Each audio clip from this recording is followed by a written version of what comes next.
За что ты это делаешь? Просто так.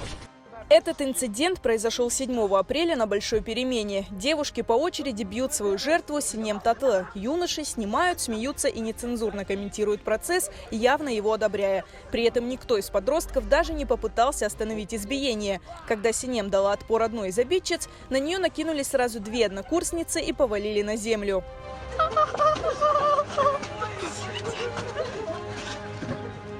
По словам Синем, зачинщицей драки стала ее бывшая лучшая подруга. Несколько месяцев назад между ними произошел конфликт, а недавно в ход пошли кулаки. Это уже 2-е избиение Синем за неделю, но об этом стало известно только после того, как видео расправы попало в сеть. Когда я увидела видео, я не смогла, как мама, досмотреть его. Потому что это страшно. Это твой ребенок, и когда она стоит у стены, и нет помощи, ни один ребенок не подошел и не помог вообще, не заступился, я просто проплакала. Я не смогла досмотреть. Синем и ее мать обратились с заявлением в правоохранительные органы и зафиксировали побои в судмедэкспертизе. Мы делаем все по закону, мы ничего не собираемся нарушать.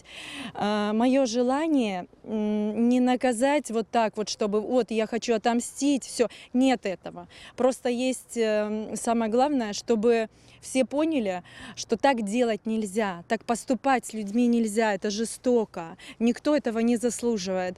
Серьезно, здоровью девушки ничто не угрожает, но родителей Синем больше беспокоит ее психологическое состояние. Самое страшное, другая сторона, когда ребенок подавлен очень сильно, это периодические слезы, это она собирается, а потом провалы, она снова плачет.